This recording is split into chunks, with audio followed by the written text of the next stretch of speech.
Welcome into Sports Memo's Betting Podcast, NFL Every Game on the Board segment with Teddy Covers. Teddy, welcome into the pod. How are you? Hey, great to be here, Drew. Happy Monday, buddy. Great to have you. Happy Monday to you. Winning weekend for Teddy Covers. And Teddy, let's start breaking down the games. First off, any quick thoughts here on the Monday Nighter for the people listening here on Monday? Dallas at the New York Giants, 48.5 the total. Looks like the Cowboys laying 7 in MetLife. Yeah, I mean, to be honest, I'm not even close to getting involved in tonight's game. And the way I tell that I'm not even close is if, all right, give me 2 points on either team. Am I interested? No. I don't want the Cowboys, especially without Van Der Esch, man. That's an impact injury on the defensive side of the football that people aren't talking about. The latest report said that he's not going to play. We remember what happened to Dallas when Sean Lee couldn't play and their point spread dichotomy. And Van Der Esch is that guy on that defense right now. So that's an impact injury for me for the Cowboys. And Dallas has not been a good home favorite in the Garrett era. It's the Giants are alive to come through the back door, et cetera, et cetera. But this is not a Giants defense that I trust. I was able to cash a ticket with the Giants last week. They came in through the back door at Detroit.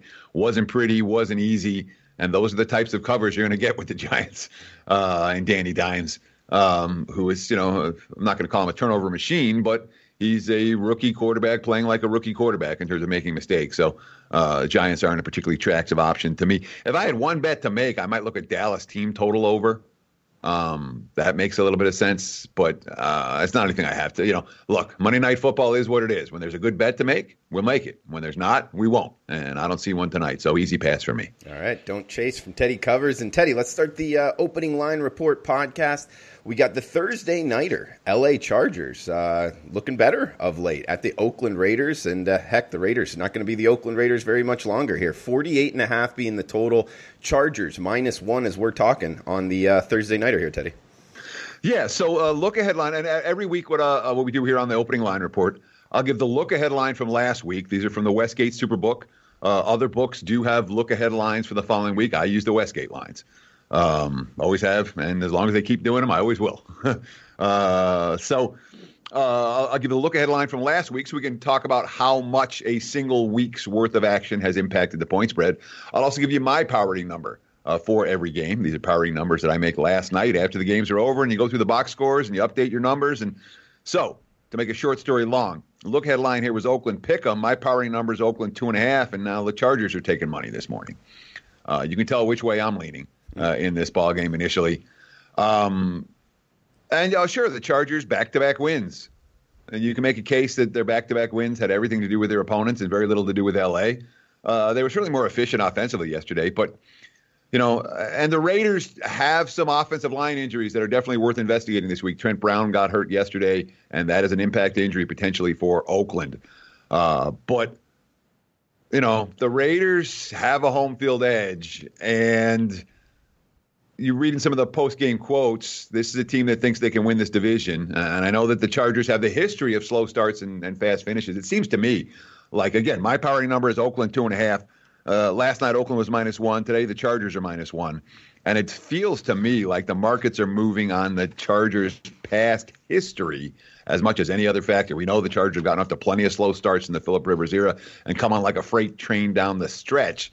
Markets expecting more of the same this year, despite the fact that, again, based on my numbers, Oakland's every bit as good as L.A., if not better. Teddy, moving on to the Sunday card here. Top of the card, 251, 252, Kansas City at Tennessee. Not seeing many lines out there at all, man. And, of course, due to the injury speculation here at the quarterback position for the Chiefs. But overall, man, any thoughts here, KC versus Tennessee? Oh, no, we've got lines. I mean, there's a handful of lines. I'm seeing Kansas City 3.5. and Kansas City -4 at the few books that have them posted, and that tells me the markets expect Patrick Mahomes to play this week. I wouldn't be shocked to see Patrick Mahomes play this week either, although I will say two things for Kansas City. One is that I initially moved the Chiefs down 9.5 points with the Matt Moore to Patrick Mahomes drop-off. That was too much, and I was wrong about I didn't think that Moore would be capable of doing what he's done the last two games. He's been solid. He's been a capable replacement, and I didn't see that coming. So I've actually been upping my Chiefs power ratings each of the last 2 weeks. I have them a full field goal better now than I did when the injury first happened, based on the fact that Moore's played fairly well. So the differential between Mahomes and Moore is now, down under a touchdown for me. Line here based on the Mahomes injury. My number is Tennessee -2.5 with Moore, Kansas City -3.5 with Mahomes. Chiefs defense played really well yesterday. They geared up for Dalvin Cook. I didn't think they had that in them, where they could shut down an elite running game, and they did. And of course, they were lucky that Cousins had a rough afternoon. But some of that was KC's defense. It was as good as I've seen their defense play this season. That may be a buy sign. Tennessee, not a whole lot of buy signs from what happened yesterday. And the on-field meltdown at the end of the game is a concern for me about this Titans team. They look really frustrated after yesterday's game. That does not seem like a particularly happy locker room. This line obviously will move significantly based on the Mahomes injury information. And Teddy, I got a kind of a market question here, betting market question in the NFL. And you're right. We are seeing numbers at pretty much all the Vegas books and none of the offshore books. Is there a reason in your head for why that's happening right now? I think the Vegas, no, just lie. But when you think about the offshore books, all right, they post a number. Their liability can be enormous really fast. In Vegas, much as we say everything starts and comes in Vegas, the biggest bets don't get made in Vegas. You know what I mean?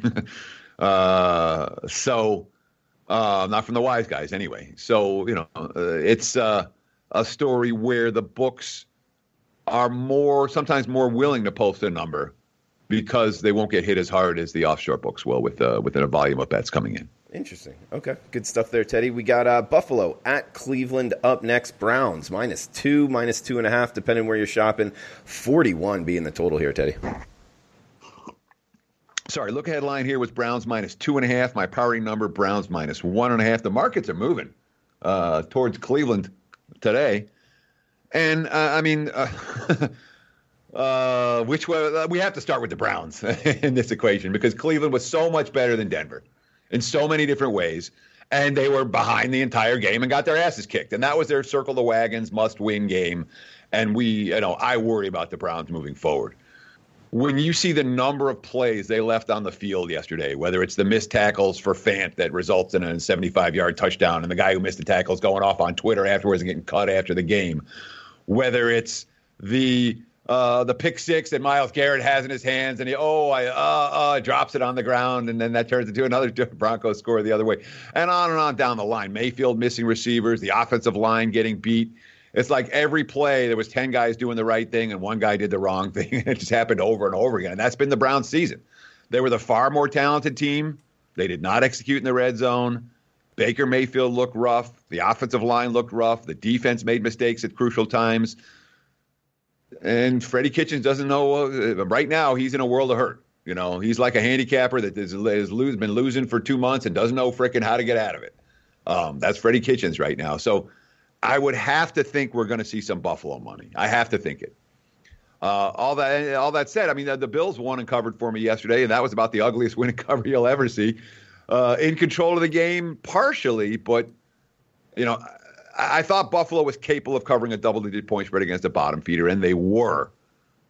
But following the game, whatever confidence level you had in the Bills as being, all right, this is a top 8 team in the NFL, they're 6-2. No. Buffalo just doesn't feel that way. Adrian Peterson ran the ball down their throats yesterday. The offense is hit or miss at any given drive.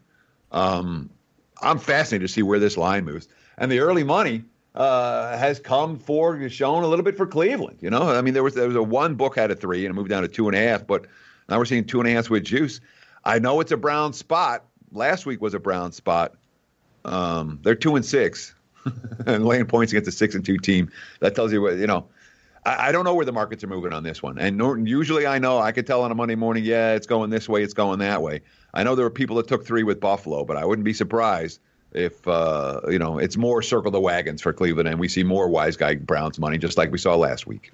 He's Teddy Covers on Twitter at Teddy_Covers. This is the NFL Opening Line Report podcast each and every Monday throughout football season here at sportsmemo.com. Also podcast form on the Apple iTunes podcast app. And we do have it simulcast on YouTube. So if you want to put a face with the voice, you can watch the video. We got Arizona at Tampa Bay. The Bucs laying 4 at home, 52.5 the total, Teddy. Look headline here was Tampa minus 5.5. My powering number is Tampa a minus 4.5. I debated giving an emergency betting alert for this game. It's clear the money's coming on Arizona. There are still some 5s out there you can catch Arizona plus 5. I'm not convinced that's the key number. I'm not convinced this is going to go down below 4.5. It might go to 4. I don't know that it's going to go any lower than that necessarily. So if you do like Arizona, you may want to get involved sooner. Tampa, pretty, again, another team. You read the post-game quotes. That's a frustrated football team. Back-to-back road games, they gave a lot. The effort was there. The execution at times was there. They fell apart in the fourth quarter yesterday. The defense completely gassed after the ball game. They were in man coverage all day, and they got burned all day, and that may be a problem moving forward this week against an Arizona team that can chuck it downfield. But, again, when you're looking at the Cardinals in point spread ranges like this one against decent teams, it remains to be seen how decent Tampa is, but they're certainly not a Bengals squad or something like that Arizona's been able to handle. One would think that Tampa may have some success throwing the football downfield. I would not be surprised if this total, and we've seen some under money initially. I would not be surprised if we see some over money coming later in the week. Teddy, another early kick here on Sunday. Fascinating handicap, couple different reasons. One, the Jets coming off of a loss to the Dolphins. And two, two teams who's got the home field advantage here. We're talking the New York Giants at the New York Jets. I say at in quotation marks, 2.5 being the number. That's the Giants laying, quote unquote, on the road, 43 being the total, Teddy. Yeah, and I had a big debate as to what the home field edge, what the home field advantage should be here. Yeah. For the Jets. And I ended up, I think I used a point or a point and a half. I used like a half a home field edge. Look at line here with Jets minus 1.5. My powering number with that limited home field edge for the Jets was Giants minus 1.5. The markets are at 2.5 already, and they could 2 mostly. There's some 2.5s out there last night. It's mostly 2s today. Let's start with the concept. If the Giants look good tonight, they'll be 3-point field goal. It'll be a field goal favorite over the Jets. So if you like the Giants tonight, you may want to make 2 bets instead of 1. If they win the game, they'll be laying 3 here. 2 is we have to talk about what happened to the Jets yesterday. And it's a pretty clear bet on situation for them the next week. All right. The Jets are a 1-win team. They're not like this great team. They were laying a field goal on the road against a team that was a little bit worse than they were. and they got beat. The way they got beat was a little bit frustrating. The Jets secondary got burned all the game, and the offense, everyone's blaming Darnold and Gase and all of that. When you lose 4 starters on your offensive line is not going to be as good. Your young quarterback's going to make mistakes, and that's what's happened to the Jets. And everyone's like, Adam Gase is an idiot. I mean, Twitter went insane with the Jets' loss yesterday. It's just one loss. It's just one game. Now, this is one would think there'll be a hungry and focused team this week against the Giants. And we got to look at the injury report for the Jets. Because, again, if the offensive line gets healthier, they'll be capable. They were capable of beating Dallas when the offensive line was healthy. That was the only week where they had Darnold and a decent offensive line in play. All that being said, again, if the Giants look good tonight, they'll be a 3-point favorite tomorrow. So A and B are related. The Jets not likely to take a lot of public money this week. The wise guys might get there, but not the public. Teddy, let's talk what we got. Atlanta at New Orleans up next, 51 being the total. Looks like the Saints laying 12 to 13, mostly 12.5s out there. This one in the Big Easy. Yeah, look ahead line with Saints minus 13. My powering number is Saints minus 14 and a half. I got New Orleans as the number 2 team in the NFL right now. Just barely behind New England. So I'm a little bit, not going to say shocked that the money's that this line opened as short as it did. But, there were 11s out there last night, 11.5s out there last night. So we have seen some Saints money. I would not be surprised if we see a little bit more Saints money. You have the bad team in the disappointing season off the bye week with a chance to get your head together a little bit.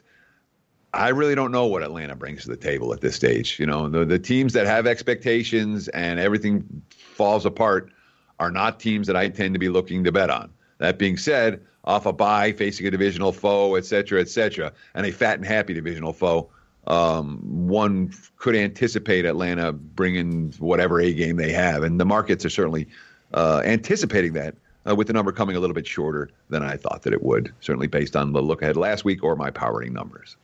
He's Teddy Covers, 57% in the NFL last 5 years running. That's 57%. Really good number there in the NFL. Also, hot out the gate in November. We got a special coupon code here for the podcast, NOV199. That's NOV as in November, NOV199 at checkout for his 30-day all-access package for just $199. That's huge savings there at sportsmemo.com, NOV199 at checkout, 30-day all-access with Teddy Covers. Teddy, we got Baltimore at Cincinnati up next, 47 being the total. Ravens laying 10-11 on the road. Yeah, and I apologize. I think the look ahead was 10. My chicken scratch is not well written down here, but I'm pretty sure I wrote a 10 there. My powering number for Baltimore is only 8 on this game, and this is probably one that we should do a little doodly-oop emergency betting alert, because if you like, and I don't know that anyone out there is actually going to like Cincinnati, the wise guys are going to like Cincinnati this week. You see 10.5. I'm not seeing 10.5. I'm seeing 10s and less right now. The 9.5s are starting to pop for Cincinnati, and it's all a spot standpoint. This is a Ravens team coming off a huge win on national TV in a game they really geared up for. And you saw it right from the opening kick if you watched the game last night. I mean, Baltimore brought everything they had to that game. They bring that same level of intensity against a winless foe, winless divisional foe coming off a bye. From a spot standpoint, again, this is just like what the Jets were looking like when they were winless coming off a bye before they beat Dallas. A remarkably similar situation to that one. Perhaps, although this is a divisional game. But the wise guys will be taking Cincinnati plus the points from pure spot. Baltimore off the huge win, Bengals winless team off the bye. You can anticipate the 10s won't be around. I don't know. They'll be here tomorrow at this time. Teddy, I mean, it just comes to the question, spot versus what? A winless team versus the Baltimore Ravens in that offense. I mean, That's a tough bet to actually get to the window and place your money, risk your money. I mean, is that something that you're looking to do? The only way I bet this game is Cincinnati plus. All right, let me make that very clear. I do not lay 10 with Baltimore in this spot. And when we look at the Ravens' defensive numbers, okay, last week was last week. Look at the Ravens' defensive numbers. This is not an elite defense that you want to be laying double digits on the road with, not even close. So, yeah, Cincy or Pat. I mean, for me, it is absolutely Cincinnati or Pat. I don't know how they get there. I got to the window with the Jets against the Cowboys in that game because Darnold was coming back. For Cincinnati, we got no Darnold coming back. But I know that in my style of handicapping, the Baltimore asking the Ravens to win this game by 11 or more is not something I'm willing to do. I like it, Teddy. Good stuff. Rotation number 263, 264, Carolina at Green Bay. We saw the Packers not looking too good yesterday. Now they're laying 5 in Lambeau, 47.5 the total. Look headline here was 7. My powering number's 5.5. The markets are at 5.5. I got to think that, and the markets aren't showing it, though. I mean, it looks like it's going down to 5 as opposed to up to 6. Green Bay was flat as a pancake yesterday. They didn't move the ball into Chargers territory until late. I mean, there was nothing. They just had nothing going on. The energy wasn't there. They've had a series of big games. The big win against the Lions on Monday night, or I forget if that was Sunday night or Monday night, whenever it was. And then the big win, KC at Arrowhead, and they didn't have any juice yesterday. It doesn't make them a bad team. Doesn't mean you freak out and way adjust your Packers power rating. It means that they had a flat spot and played a poor game. It's a good bounce back spot against a Panthers team that played a great game yesterday. That being said, we were talking about the Allens.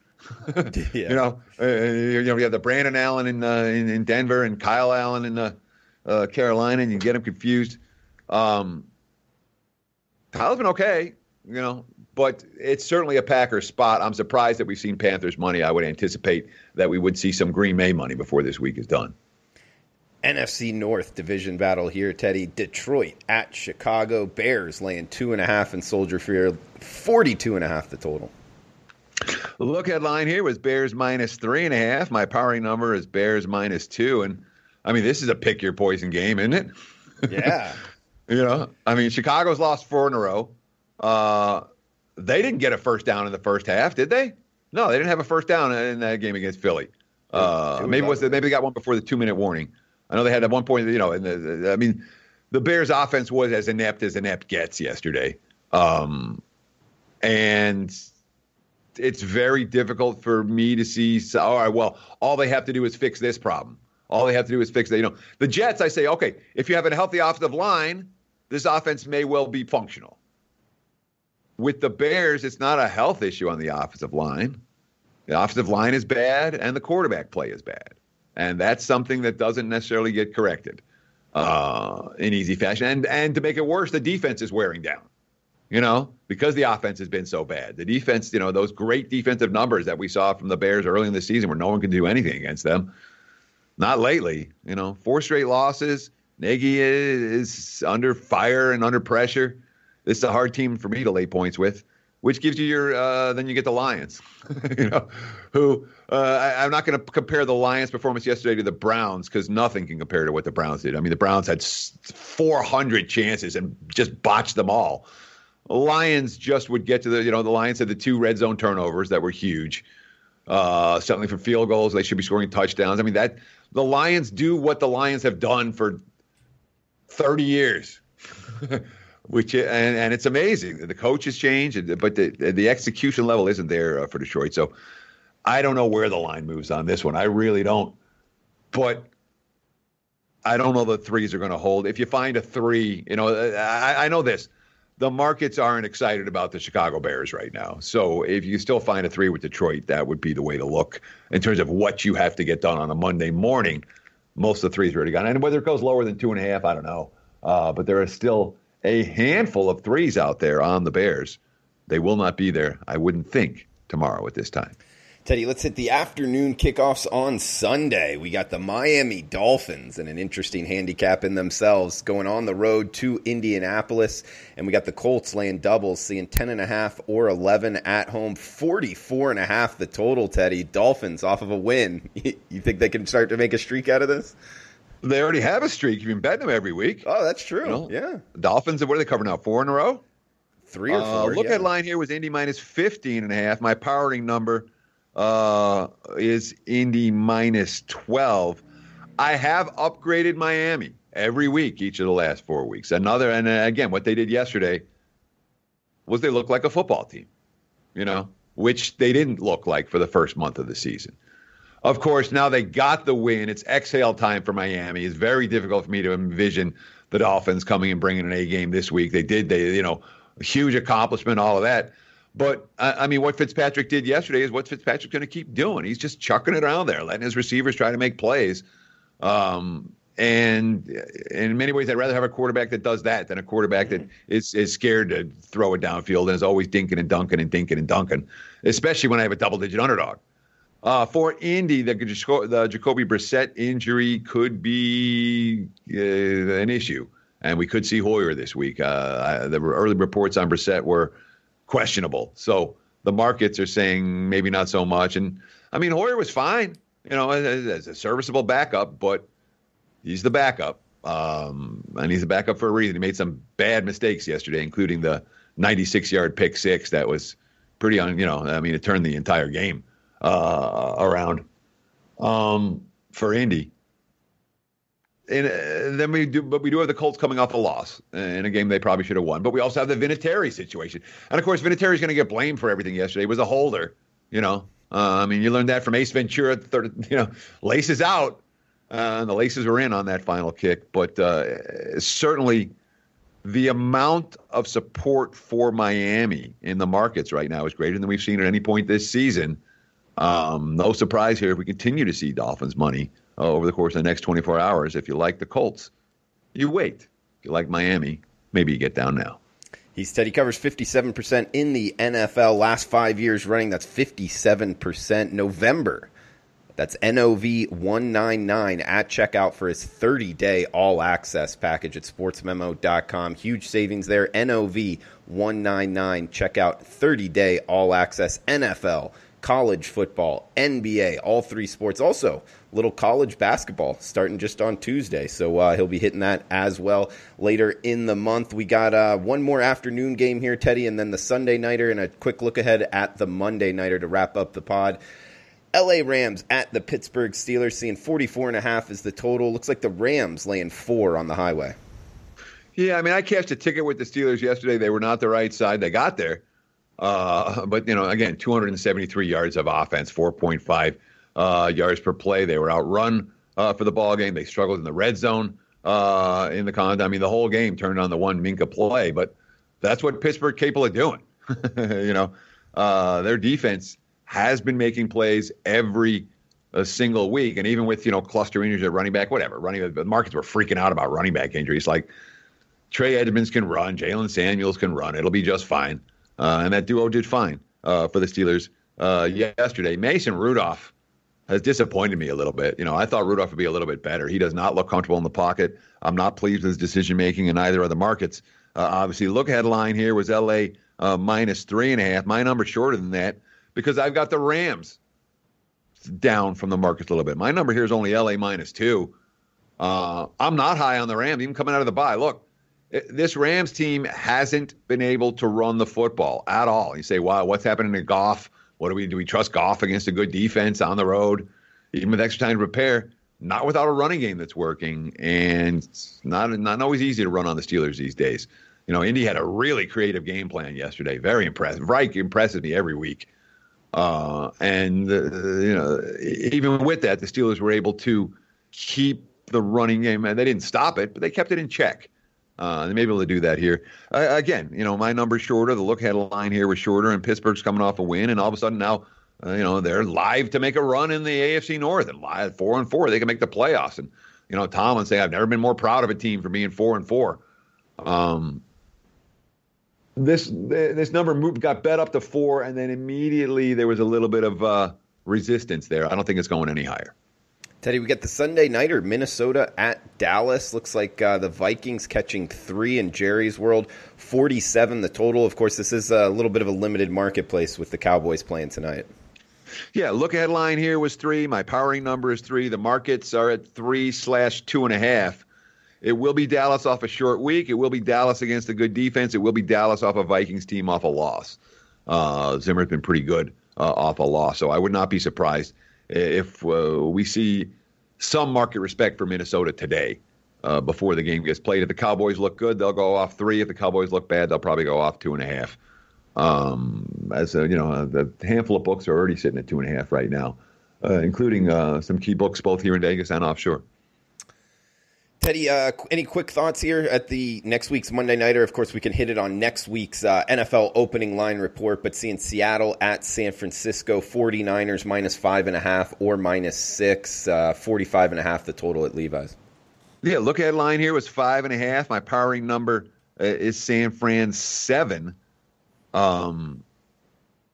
Good game. Finally a good Monday night game that we're excited to see. There's been a fair bit of garbage on Monday night in recent weeks. Not that tonight's game is garbage, but yeah, exactly. But this is one I'm fascinated. Anyhow, in terms of where this number is going to go, we've seen a little bit of Seahawks support already in the markets. One would anticipate that San Fran is going to continue to be a popular choice, especially with extra time to prepare and especially the fact that they're undefeated. But the wise guys aren't going to go with the 49ers here.